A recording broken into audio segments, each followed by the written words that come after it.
రాజకీయ రంగు భూమి ఈ శవ రాజకీయాలు చేయకండి. కూటమి ప్రభుత్వం పరిపాలనా పరంగా ఏదన్నా ఉంటే విమర్శించండి. ఇంకా నెల కూడా కాకపోయినా సరే అది చేయలేదు ఇది చేయలేదు అన్నారు. ఓకే, అది ఎలా చేయాలో మాకు తెలుసు. కూటమి ప్రభుత్వానికి చేసి చూపిస్తాం. మీకన్నా అద్భుతమైన పరిపాలన ప్రజలకు వస్తుంది. మీరు అద్భుతమైన పరిపాలన మీరు చెప్పుకున్నారు. అంతకన్నా దుర్మార్గ పరిపాలన భారతదేశ రాజకీయ చరిత్రలో ఏ రాష్ట్రం జరగల. ఓన్లీ ఆంధ్రప్రదేశ్లో జరిగింది. అలాంటి దుర్మార్గమైన పరిపాలన మీరు అందించారు.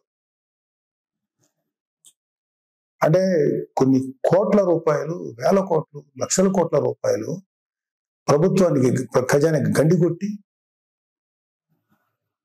నెక్స్ట్ అసలు అంటే ప్రభుత్వాన్ని సర్వనాశనం చేసి, ఒక గవర్నెన్స్ ఏ విధంగా కొనసాగనివ్వకుండా నాశనం చేసి, మీ పరిపాలనలో లక్షల కోట్ల అవినీతి జరిగితే దాని గురించి మీరు ఎప్పుడు మాట్లాడలేదు.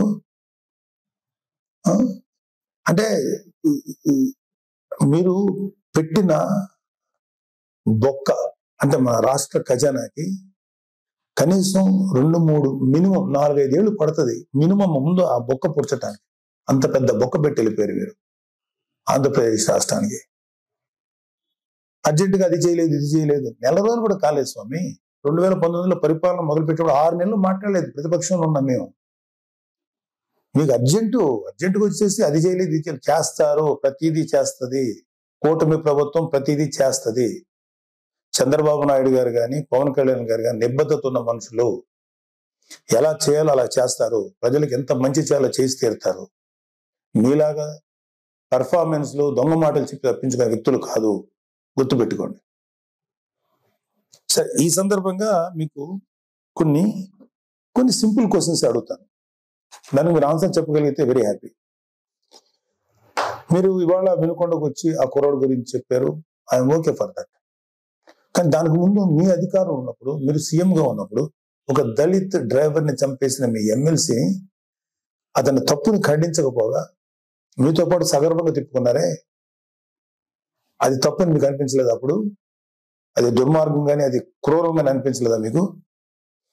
డాక్టర్ సుధాకర్ అనే ఒక ఆయన్ని ఉద్యోగం ఊడబెరికి పిచ్చోడు చేసి రోడ్ల మీద చొక్కా కూడా లేకుండా పోలీసులతో తన్నించి, మీ యొక్క అనుంగు పోలీసులు తన్నించి ఆఖరికి అతను చచ్చిపోయేలా చేశారే, అప్పుడు మీకు ఎటువంటి కామెంట్ చేయాలనిపించలేదా? వాళ్ళ అక్కని కొంతమంది వైసీపీ కార్యకర్తలు, గూండాలు సెక్సువల్ గా హెరాస్ చేస్తుంటే అడ్డుకున్న అమర్నాథ్ అనే బీసీ కుర్రోడిని, మైనారిటీ తీరిన కుర్రోడిని పెట్రోల్ పోసి కాల్చి చంపేశారు కదా, అప్పుడు కూడా మీకు ఏమి రియాక్ట్ అవ్వలేదా మీరు? అప్పుడు కూడా కనీసం ఒక మాట మాట్లాడలేకపోయారా మీరు?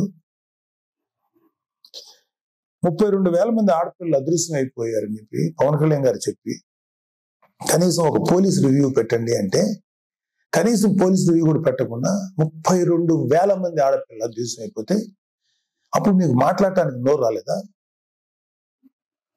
ఇప్పుడు మీ కార్యకర్తలకు లేకపోతే మీ వాళ్ళకి అన్యాయం జరిగిపోతుందని ఇంత మాట్లాడుతున్నారే, మీరు అప్పుడు కూడా మాట్లాడుంటే ఇప్పుడు మీరు మాట్లాడిన మాటకు విలువ ఉండేది.